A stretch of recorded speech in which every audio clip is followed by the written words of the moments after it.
अस्सलाम वालेकुम जी। तो दोस्तों, आज की अपडेट है कोरिया में आप पाकिस्तानी ड्राइविंग लाइसेंस को कोरियन ड्राइविंग लाइसेंस में कैसे कन्वर्ट कर सकते हैं विदाउट एनओसी। तो एनओसी के बगैर अब आप अपना लाइसेंस कोरिया में कन्वर्ट कर सकते हैं। आप के पास कोरियन ड्राइविंग लाइसेंस बनाने के लिए पाकिस्तानी लाइसेंस का होना ज़रूरी है। अगर आप विदाउट ट्राई के लाइसेंस लेना चाहते हैं, इसमें सिर्फ आपको कंप्यूटर टेस्ट देने की ज़रूरत होती है। इसके अलावा आपको फिज़िकल ट्राई कोई भी देने की ज़रूरत नहीं होती। एक आपका मेडिकल होता है जिसकी फ़ीस आपको 7 छनन देनी पड़ेगी। उसके अलावा आपको आपकी कंप्यूटर टेस्ट की फ़ीस जो है ना वो मानन है 10,000 कोरियन वान, वो देनी पड़ेगी। इसके अलावा आपके कोई चार्जेस नहीं है। अगर आप टेस्ट पास कर जाते हैं तो फिर आपने 6,000 जो है ना वो आपने कोरियन वान देने हैं उधर कंप्यूटराइज ड्राइविंग लाइसेंस का कार्ड लेने के लिए।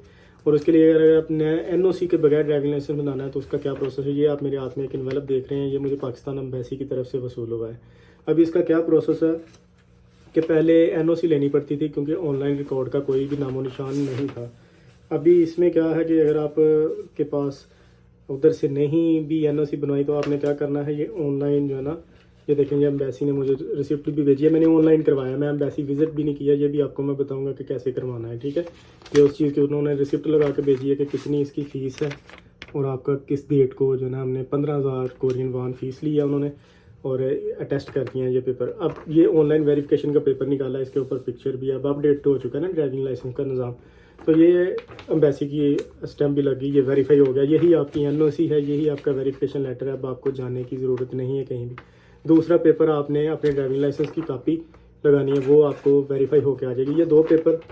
और तीसरा ये एक पेपर होता है एंट्री एंड डिपार्चर का जो ना, ये आपको मिलेगा कम्युनिटी सेंटर से। आपने वहाँ पर जाकर उनको बोलना है कि मुझे ये पेपर चाहिए, ठीक है। इसको कहते हैं certificate of entry and departure, ये आपने लेना है। उसके अलावा आपने जब एम्बेसी में ये डॉक्यूमेंट भेजने हैं वेरिफिकेशन के लिए, तो आपके साथ में एलियन कार्ड एआरसी की कॉपी होनी चाहिए। उसके बाद आपके पासपोर्ट की कॉपी होनी चाहिए, आपके पाकिस्तानी आईडी कार्ड की कॉपी होनी चाहिए और ऑनलाइन वेरिफिकेशन का पेपर भेजें और साथ में ड्राइविंग लाइसेंस की कॉपी भेज दें। अब बाकी पेपर वो रख लेंगे और ड्राइविंग लाइसेंस और आपके जो ऑनलाइन वेरिफिकेशन का पेपर है उसको स्टैंप करके 15,000 कोरियन वान के साथ आपको वापस भेज देंगे। अब करना क्या है, जब आपने ऑनलाइन करवाना है ये अटेस्टेशन एम्बेसी से, आप एम्बेसी विजिट नहीं कर सकते, आप सियोल में नहीं रहते, कहीं दूर रहते हैं, तो आपने करना ये है कि मेरे भाई एक इन्वेलप लेना है इस तरह का।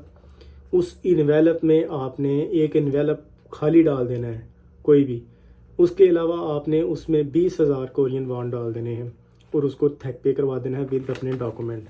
थैक पे मतलब कि आपने वहाँ पर जो है ना वो उसको डिलीवरी करवा देनी है। आपने उसको टीसीएस करा कोरियर जो भी आप उसको कह सकते हैं आसान ज़बान में, वो आपने करा देना है।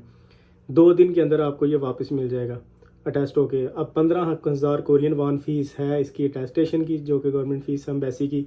उसके अलावा 5 छनन आपने ऊपर इसलिए भेजने हैं कि जो आपको रिटर्न उन्होंने थेक पे करवाना है ना, इसको कोरियर करवाना है, उसकी 5 छनन जो है ना वो फीस है। उसकी बाकायदा ये रिसिप्ट भी ऊपर लगा के एम्बेसी भेजती है। अभी मुझे 1 छनन ऊपर था तो वो वापस भी आया, 4 छनन लगे हैं ये कोरियर के और 1 छनन उन्होंने वापस भेज दिया है, 1,000 मतलब। तो यही पेपर होते हैं। नंबर 1, आपने अटेस्टेशन करवानी है तो आपने ऑनलाइन पेपर निकालना है, ड्राइविंग लाइसेंस की कापी लेनी है। उसके अलावा आपने कोरियन कार्ड की कापी लगानी है, पासपोर्ट की लगानी है, पाकिस्तानी आईडी कार्ड की लगानी है। ये कापियाँ आपने भेज देनी है, सारी कापियाँ एम्बेसी ने रख लेनी है। सिर्फ आपको ये 2 पेपर देने हैं। ये 2 पेपर लेके आप किसी भी ड्राइविंग लाइसेंस की ब्रांच में चले जाएँ। साथ में ये आपने एंट्री डिपार्चर पेपर निकलवाना है कम्युनिटी सेंटर से, किसी भी कम्युनिटी सेंटर नज़दीक आपके हो या इमिग्रेशन ऑफिस से आप निकलवा सकते हैं ये। तो वहाँ से निकलवाने के बाद आपने ड्राइविंग लाइसेंस ब्रांच विज़िट करनी है। उधर जाएंगे तो आपका मेडिकल होगा। सबसे पहले आप फॉर्म फिल करेंगे लाइसेंस बनाने के लिए, जो एप्लीकेशन फॉर्म है। उसके बाद आपका मेडिकल होगा, उस उधर ही होगा। मेडिकल में क्या होता है कि आपकी सिर्फ आई साइट चेक की जाती है, इसके अलावा आपका कोई मेडिकल नहीं होता। आई साइट चेक करने के बाद वहाँ पर ही आपको डॉक्टर उसी वक्त 2 मिनट में लिख के दे देता है कि इसकी आई साइट ये है, और आप लेके काउंटर पे चले जाते हैं। वहाँ आप पर से पूछा जाता है कि आप अभी टेस्ट देना चाहते हैं या बाद में देना चाहते हैं। आपकी फ़ाइल रख ली जाती है विद आपका ओरिजिनल ड्राइविंग लाइसेंस, वो जमा कर लेते हैं और 1 साल के लिए आपकी फ़ाइल वैलिड हो जाती है। आप 1 साल में कभी भी कितनी बार भी चाहे आप 50 बार टेस्ट दें, कोई इशू नहीं है। डेली आप टेस्ट दे सकते हैं। 1 दिन के बाद अगर 1 दिन फेल भी हो गए हैं तो हर बार एक मानन फ़ीस है 10,000 कोरियन वान। तो वो पूछेंगे आपको कि आप अभी टेस्ट देना चाहते हैं या आप थोड़ी देर बाद, तो आप अभी बोलेंगे तो वो कहेंगे लाइन मानो। आपने एक मानन फीस देनी है, आपको उन्होंने एक टोकन दे देना, आपने वो उनका सेंटर होगा कि इस रूम नंबर पे चले जाएं, वहाँ पर टेस्ट हो रहा होगा, 40 मिनट का आपका टेस्ट होगा, 40 ही क्वेश्चन होते हैं, 60 नंबर आपको लेने होते हैं मिनिमम, इससे कम नंबर वाला फेल तो सवाल होता है।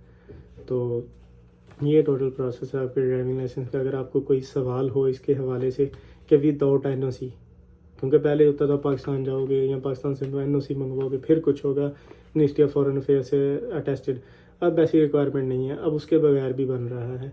तो अगर आपको इसके रिलेटेड कोई भी इंफॉर्मेशन चाहिए हो तो आप कमेंट कर सकते हैं, मैं आपको हेल्प कर दूँगा। उम्मीद करता हूँ आपको ये वीडियो अच्छी लगी होगी, अगर अच्छी लगी है तो चैनल को सब्सक्राइब करना ना भूलें। और इसी के साथ आपको कहते हैं अल्लाह हाफिज़, गुड बाय, शुक्रिया।